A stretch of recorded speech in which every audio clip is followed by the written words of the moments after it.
If you have a child, understand this clearly. The person who wants to hurt them will not look like a monster at first. It will begin with a smile, with polite words, and with a man who seems calm enough to trust. My name is Ellie, and this happened 8 years ago when my daughter Abril was 6 and still small enough to hold my hand in crowded places. When the traveling amusement park arrived in town, I took her there on a Saturday night because she had been talking about it for weeks. That was when he stepped beside me and started talking to me as if we had known each other before. He said my daughter looked fearless and confident. He did not try to impress me with exaggerated stories. He asked simple questions about Abril's age and school, and he listened carefully to my answers. Nothing about him felt aggressive. I saw him again 3 days later near a bakery close to my apartment, and he greeted me by name. I do not remember telling him my name at the fair, but he said it confidently.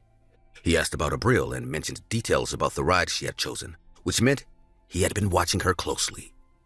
At first, we began crossing paths too often for it to be coincidence.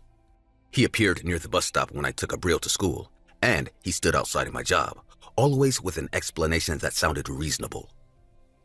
Then the questions about Abril became more specific, and that was when my discomfort began to grow. He asked whether Abril slept with toys, whether she was afraid of strangers, and whether she trusted easily. He said these things with a smile, but there was a focus in his eyes that made me feel exposed. I told him clearly that I was not interested in friendship and that I did not want him approaching us anymore. He nodded and said he understood, and his voice stayed calm, but his expression hardened for a second before returning to that polite mask. For a few days after that, he disappeared, and I allowed myself to think that he had accepted my rejection and moved on. 5 nights later, someone knocked on my door at 10 in the evening. When I checked through the peephole, the corridor was empty. When I opened the door carefully, a cardboard box was placed directly in front of it. I hesitated before bringing it inside because a tight feeling had started to build in my chest. But Abril walked into the living room while I was cutting the tape, and I did not have time to stop her from seeing what was inside. The box contained a life-sized doll with a face that looked too realistic to be comforting. Its skin was stretched tightly over sharp features. When I lifted it, I realized it was heavier than it should have been, and the weight did not feel like stuffing or plastic. Abril stepped closer and touched its arm, and she smiled. She hugged it immediately and asked if it was for her, and I did not know how to explain what I was feeling without frightening her. I told her it must have been left by mistake from the fair, even though I understood that he was the only person who would send something like that. She insisted on keeping it and carried it to her room as if it were a treasure.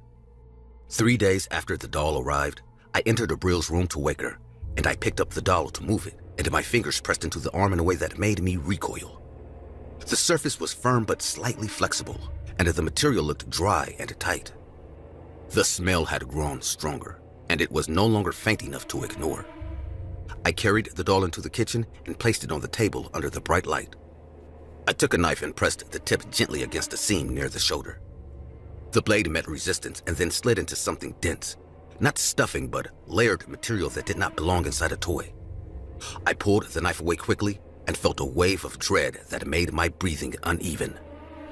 Abril walked into the kitchen at that moment and saw me holding the knife near the doll.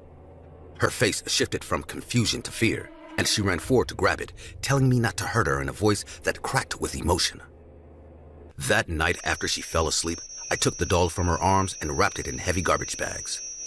I walked several blocks to a public dumpster and forced myself to throw it inside because I knew it did not belong anywhere near my child. 4 days later, a padded envelope was left at my door while Abril was at school, and I stood still for a long moment before picking it up.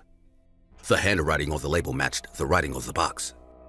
Inside, there was a letter that contained one sentence, stating that I should not have thrown her away. My throat tightened as I opened the container over the kitchen sink. A small human hand fell onto the metal surface, gray and stiff, with fingers curled slightly inward. The cut at the wrist was clean, and the nails were dry at the edges. I stared at it in disbelief before my body reacted. I called the police and tried to explain what I was seeing. They examined the hand carefully and confirmed that it was real, and their expressions changed in a way that told me this was far worse than harassment. The next morning, another package arrived, and this time, I did not open it alone. Inside was the same doll, cleaned and dressed in different clothes, with rough stitches around the neck. Another note rested against its chest, stating that I now had to take better care of her. A couple of days later, the forensic report confirmed that the doll was the preserved body of a young girl, carefully treated and arranged to resemble a toy. Police patrols increased around my building, and Abril stayed with my sister while the investigation moved forward. I replayed every conversation with him, recognizing how carefully he had studied us. Weeks later, he was arrested in an apartment across town, where investigators found multiple preserved bodies of young girls arranged around a table. They discovered chemicals, tools, and notebooks containing detailed notes about children he had observed in public places. Abril's name appeared more than once in those pages. During the trial, I saw him again and noticed that his expression remained calm while the charges were read. He did not look ashamed or frightened, and he did not try to deny what had been found in his apartment. When the sentence was announced, he turned his head slightly toward me. He said that she would have been perfect, and he said it with a quiet certainty rather than anger. Those words have stayed with me longer than any photograph shown in court, because they revealed how he viewed my daughter as something to possess. Abril is 14 now. She remembers the doll only as something strange that I took away from her. I am telling this because predators do not always look violent at first, and sometimes they build trust patiently while planning something that you cannot imagine. I was close to losing my daughter to a man who spoke softly and smiled often, and that is a truth I will never forget. Anatoly Moskvin was arrested in 2011 after authorities discovered he had exhumed dozens of young girls' bodies from cemeteries over several years. He brought the remains to his apartment, where he preserved and dressed them like large dolls, arranging them carefully inside his home. Moskvin claimed he felt connected to the children and treated them as if they were still alive, a detail that shocked investigators and the public alike. I was 33 years old, broke and dragging myself through 12-hour warehouse shifts that barely covered rent and food. When my landlord raised the price again, I had no savings and nowhere else to go, so I started searching for anything cheap enough to survive another month. That is how I found her boarding house. The place did not match the price. The porch was clean, the paint was fresh, and inside everything felt warm and organized. It looked like a home someone cared about, not a rundown rental for people at the bottom. Mrs. Klein, let's call her like that, greeted me with a calm voice and steady eye contact, and she offered a rent so low that I almost corrected her because it felt like a mistake. Instead of questioning it, I convinced myself she was simply kind and maybe too trusting.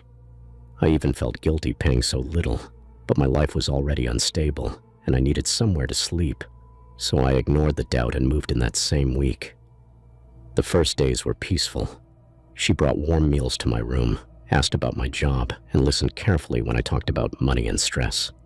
After months of feeling invisible, having someone pay attention to me felt good. Then my body started to fail slowly and without warning. I woke up with headaches that did not go away, and my legs felt weak even after a full night of sleep. At work, I struggled to lift boxes that had never been a problem before, and my supervisor warned me that I looked unstable. When I mentioned feeling depressed and exhausted, she handed me a bottle of pills and told me they would help stabilize my mood while I recovered. I started taking them every day with the meals she brought. Within a week, I could barely stand for long periods, and after missing shifts, I was fired without discussion. I expected her to demand rent I could not pay, but instead she told me to stay and recover. She said that when I was better, I could help her manage the house because she was too old to handle everything alone. And that idea gave me a dangerous sense of hope. My condition worsened quickly, and by the third week I was spending most of my time in bed because my arms and legs felt heavy and unreliable. I struggled to hold a glass without shaking, and walking across the room required focus and effort that left me exhausted. She increased the pills and insisted that the adjustment period could be difficult. My friend Daniel visited after I stopped answering his calls, and the moment he saw me, he looked alarmed. He picked up the pill bottle, studied the label carefully, and asked who prescribed it. I told him she had some left from a relative and that she was helping me, but he did not seem convinced. When she left the room, Daniel leaned closer and lowered his voice. He explained that the medication name did not match typical antidepressants, and that the dosage looked wrong. Before leaving, he slipped a few pills into his pocket and told me he would check them because something felt off to him. That night, while I was lying awake, I heard a slow dragging sound in the hallway. It was heavy and uneven, as if something wrapped in thick fabric was being pulled across the floor. The sound paused outside my door for several seconds, and I found myself listening carefully, unable to ignore it. The next morning, I collapsed on the way to the bathroom because my legs stopped supporting me. She appeared almost immediately, watching me struggle on the floor before helping me back to bed. Her tone had changed slightly when she told me I needed to rest because I was almost ready, and the way she said it made my fear begin to grow. I noticed that she watched me closely every time I swallowed the pills, and her patience no longer felt comforting but controlled. I started to pay attention to small details I had ignored before. That afternoon, I heard the backyard gate open with a metallic click, followed by the distinct sound of a shovel breaking soil. The digging continued steadily for several minutes, and it did not match casual gardening. The rhythm was deliberate and methodical. I forced myself off the bed and crawled to the window using my forearms because my legs would not respond. When I finally looked outside, I saw her near the fence digging into a patch of darker soil that looked recently disturbed. She was focused and calm, as if completing a routine task. As I pulled myself away from the window, the bedroom door opened without warning. She stood there holding a coil of rope, and her expression was no longer gentle. There was no confusion or apology in her face, only intent. It will be easier if you stay still. There was a moment of stillness before she moved, and in that pause I understood clearly that I was in real danger. I tried to push myself backward across the floor, but my arms were too weak to create distance, and my body responded slowly. She crossed the room quickly and grabbed my wrists with firm control. I attempted to twist away, but my strength was almost gone, and she forced my arms behind my back while tightening the rope until my fingers lost sensation. I tried to call out for help, but my voice came out strained and fragile. She secured my ankles next, pulling the rope tight enough to cause sharp pain as it pressed into my skin. I moved my legs in resistance, but the motion was weak and ineffective. Her movements were efficient and practiced, and she did not hesitate. You have stayed long enough. She rolled me onto the carpet and began wrapping it around my body from the feet upward.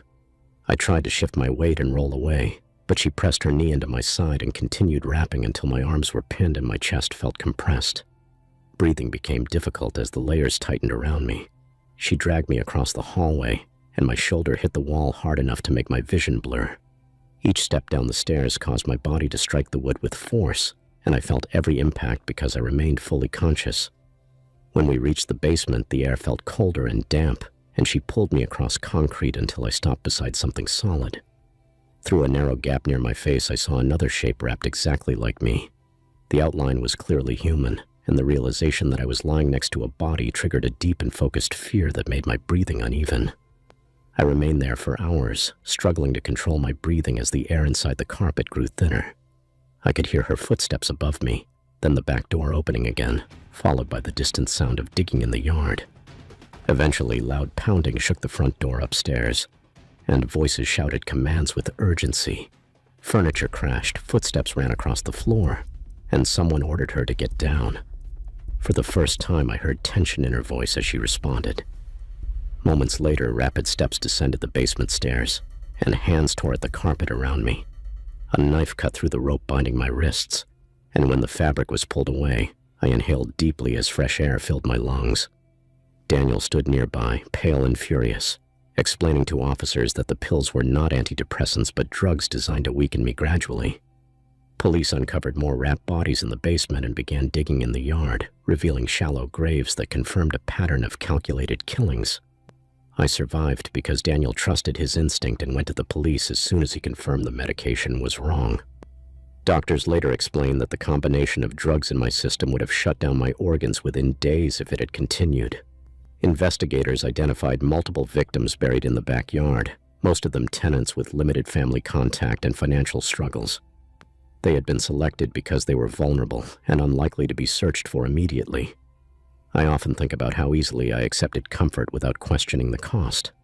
I needed stability so badly that I ignored warning signs and convinced myself that kindness explained everything. That house felt like rescue when I walked in, but it was designed to quietly remove people who had nowhere else to go. Dorothea Puente was an elderly woman who ran a boarding house in Sacramento and presented herself as kind, generous, and protective toward her tenants, many of whom were elderly, disabled, or struggling financially. Behind that calm and grandmotherly image, she murdered several vulnerable residents, forged checks to collect their benefits, and buried their bodies in the backyard of the very home where she offered them shelter. For years, I worked as an adult webcam model, building controlled fantasies for men who wanted attention more than anything else. I understood the psychology of loneliness, and I knew exactly how to make someone feel chosen without ever promising anything real. It was business, and I treated it like strategy, not romance. I kept my private life hidden behind layers of fake names, separate accounts, and strict boundaries. Most clients were predictable once you learned their rhythm because they wanted comfort and validation in exchange for money. They projected feelings onto me, and I mirrored back what kept them paying. When sessions ended, the connection ended too, and that rule kept everything clean. Grant was the first man who treated the fantasy as a blueprint. At the beginning, he was generous, calm, and attentive, and I ranked him as one of my best clients because he tipped without hesitation. He stayed online longer than anyone else and asked thoughtful questions that made him seem invested. I gave him special attention because he paid for it, and I believed I was in control of the dynamic. I was wrong. Grant started asking about my life outside the platform. He wanted to know where I shopped, what neighborhoods I liked, and which cafes I preferred. I deflected most of it, but he persisted gently, always softening his curiosity with another large tip. One night, he described the exact pair of shoes I had bought earlier that day, including the color and brand, and he suggested another model from the same store that he claimed would suit me better. When I asked how he knew, he told me it was coincidence and that he had simply been nearby. I told him clearly that he was crossing a line and that he should never reference my offline life again. He apologized quickly and sent a significant payment, insisting he only mentioned it because he cared. I accepted the apology because the financial incentive made it easier to rationalize the discomfort. The tension escalated when he discovered I had a boyfriend, information I had never shared publicly. During one session, he demanded reassurance that I was loyal to him, and when I avoided the question, his messages turned sharp and possessive. I ended the session and blocked him, assuming distance would cool whatever attachment he had built in his head. 2 weeks passed without contact, and I began to believe the situation had ended. Then a package arrived at my apartment addressed to my real name, which was never connected to my online identity. Inside, there was an expensive necklace and a handwritten letter explaining that he forgave me for lying about my boyfriend and that he trusted me completely. He wrote that we belonged together and that temporary obstacles would disappear soon. I changed passwords, updated security settings, and warned my boyfriend that someone from work might try to contact me. I did not tell him the entire truth because I felt responsible for encouraging Grant's emotional dependence. I believed technical barriers would slow him down. Instead, flowers were delivered to my mother's house with a letter asking permission to marry her daughter. My mother called me confused and unsettled, and I drove there immediately to her house. In the letter, he described future plans with specific details about where we would live and how he would provide for me. Emails continued from new accounts, alternating between apologies and declarations of ownership. Eventually, he wrote that he was tired of waiting and that he was ready to visit me in person. That message shifted the situation from disturbing to dangerous. Instead of going to the police, I convinced myself I could manage him by re-establishing contact under controlled conditions. In addition, the police often dismiss these cases because of the type of work involved. I logged back into the platform at our usual time, and he was already waiting as if he had been watching the clock. I told him I needed stability and reassurance if we were going to build something real. I spoke gently and framed the conversation around trust, suggesting that we could move forward if he proved commitment. He responded immediately, saying he would change his life completely and that nothing mattered more than our future together. Over several sessions, he repeated that he would do anything necessary to remove obstacles and secure our happiness. Instead of ending the relationship, I made a calculated decision driven by greed. I told him I needed a large amount of money to leave my current life and start over with him somewhere new. He did not hesitate to agree, and he said he would solve everything so that we could finally be together without interference. The certainty in his voice should have warned me. I promised him that once the money arrived, I would leave my boyfriend and dedicate myself entirely to him. After that conversation, he disappeared for several days, and the silence felt heavier than his previous obsession. I kept checking my accounts expecting a transfer notification, and instead, there was nothing. The absence of contact created a tension that sat in my chest all day. Then a news alert appeared on my phone with his full name in the headline. The article reported that a man in Florida had shot his family inside their home and attempted to stage the scene. As I read further, I saw that investigators believe it was to run away with another woman. I start panicking. My inbox contained a message sent hours before his arrest, where he wrote that everything was finally clear and that no one could prevent our happiness now. He described what he had done as necessary and claimed he had removed the people who stood in our way. He ended by saying he was coming to start our life together and hoped I would understand. Details in the reports explained that he waited until his family was asleep and carried out the shootings methodically. Reading those details forced me to confront how seriously he had taken my promise. I realized that when I told him I needed freedom and money to run away with him, he interpreted that as a command to remove anyone preventing that plan. In his mind, his family represented resistance, and he believed eliminating them was proof of devotion. That connection between my words and his actions is something I cannot erase. Detectives contacted me within days and asked direct questions about whether I had encouraged him to view his family as barriers. I explained how the platform worked and how fantasy often includes exaggerated promises, and I stated clearly that I never instructed him to hurt anyone. Even as I spoke, I understood how my messages might look in isolation. They showed me parts of his conversations where he described our future as inevitable and framed the murders as a step toward freedom. My name appeared repeatedly in his explanation of motive, and seeing that in official documents made the situation feel irreversible.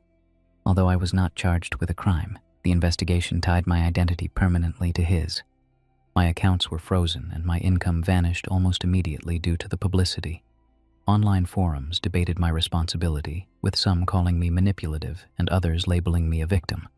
Neither label captured the complexity of what happened because I had knowingly played with someone unstable for financial gain.